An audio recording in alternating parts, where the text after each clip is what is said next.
busy with the multilateral diplomacy here at the United Nations. From tomorrow, you will be entering to the bilateral diplomacy in Washington.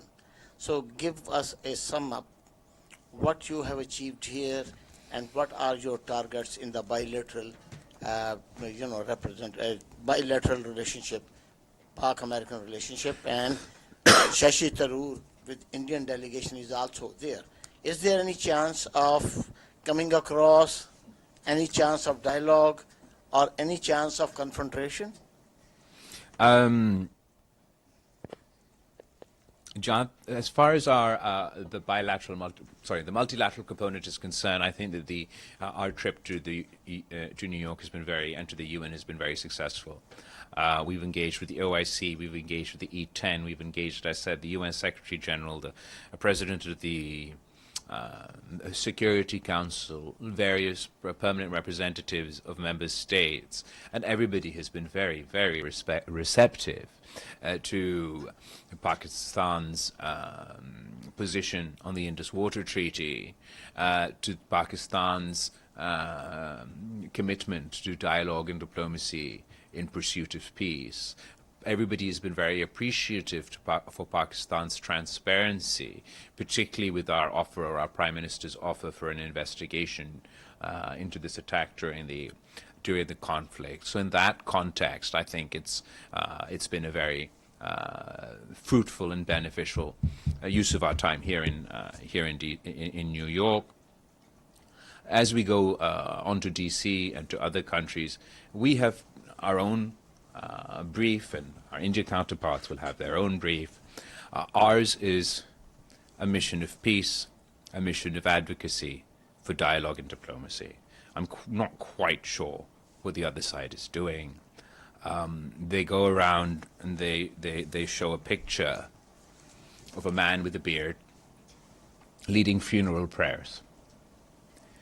And this delegation goes around violently sort of shoves this picture in everybody's face. And they say, look, this guy is a terrorist. And the fact of the matter is, this man is not a terrorist. Pakistan happens to have a name similar to one of the sanctioned people, but he's not. So during the conflict, India relied on disinformation. Post-conflict, India is still relying on disinformation. This idea that you can paint all Muslims with the same brush, that you can just use the word terrorism, and your own country will be convinced, the international community will be convinced. Maybe that worked in 2001, in 2003, but it doesn't work so well in our context in 2025. I call upon the Indian government to be honest with themselves, to be honest with their people. The fact of the matter is the people of Pakistan and the people of India are less safe today than they were yesterday. And it's my responsibility to keep my people safe. It's their responsibility to keep their people safe. We have not discussed terrorism. When is the last time that Pakistan and India had a conversation about terrorism? We have no intelligence sharing over terrorism. We have no coordination over terrorism. So how are we meant to combat terrorism? It's almost a self-defeating purpose. That you continue to insist you're so passionate about terrorism, but then refuse to work with countries to combat that very menace. Similarly, how is it within the interest of India, within their security interests, within their economic interests, to allow this precedent to be part of their official state policy? Forget about the fact, no, don't forget about the fact, but let's keep to one side that it's a violation of international law, a violation of UN Security Council resolutions. What's the logic? That without any proof, without any evidence, anywhere, if there's a bomb attack in India by anyone, it means you'll send your planes into the air.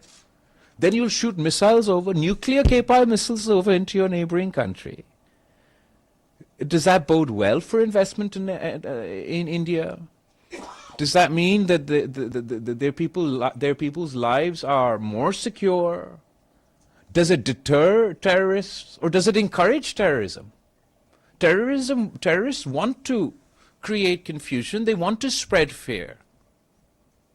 The fact that their actions can result in a much broader conflict between two nuclear powers don't serve our interests, don't serve India's interests, but it certainly serves their interests. So there's need for deep introspection within India's society, between the Indian government. Their strategy has not been working. They must recognize that not all Pakistanis are terrorists, no matter what their government says to them. And they'll find it far more efficient, far more effective to work with the government of Pakistan, work with the relative institutions with Pakistan, to combat the joint threat of terrorism. Mr. Ahmed, followed by thank you very much, Ahmed Fathi, ATN News. Which news, sorry? Ahmed Fathi, ATN News. ATN News, thank you. Let me start with a statement you made today, saying that the recent terrorist attack in Kashmir is being used as a political tool to demonize Muslims in India. Sir, I have watched the briefings on both sides, and as far as I recall, there were Muslim Indian military officers who were conducting the briefing on the Indian side. Well, as far as the operation is concerned, you're absolutely right. Okay. The other thing, my main question is a follow-up on my colleague Batul about tariffs and trade Okay, can war. I just answer your demonizing question Okay, first? sure. Terrorism in general is used by India to demonize Muslims within their territory. I'm not specifically limiting it to this attack, but the Indian political environment is such that the word terrorist is used as a wolf whistle to either whip up sentiment against Muslim minorities within the Indian mainland, to demonize, to paint all Kashmiris within Kashmir who are opposed to the policies of the Indian government not as legitimate voices of opposition, not as a form of resistance, but they demonize everyone as terrorists. Surely those who attack civilians are terrorists. But those people who raise their voice for the right to self-determination of their people are not terrorists. The Indian government has not only demonized Muslims within their own country and minorities within their own country. Pakistan has complaints about India financing and supporting terrorist activity within our country, but also Pakistan is not alone in having these complaints against India. For example, India has been targeting Sikh activists across the world. They've done so within Pakistan, where the Indian government has funded defunct terrorist organizations within Pakistan to conduct assassination of Sikh activists within Pakistan. The Indian government has engaged in similar criminal activity in Canada, where they've targeted Sikh activists in Canada. The Indian government has engaged in similar criminal activity here in the United States. The policy of the RSS or the BJP government to the Muslim minority within India is not something new.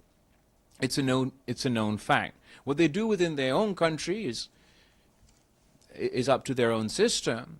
When they start implying that all Pakistanis are terrorists, as a result of the fact as a result of the actions of a few terrorists, I believe that's demonizing an entire population.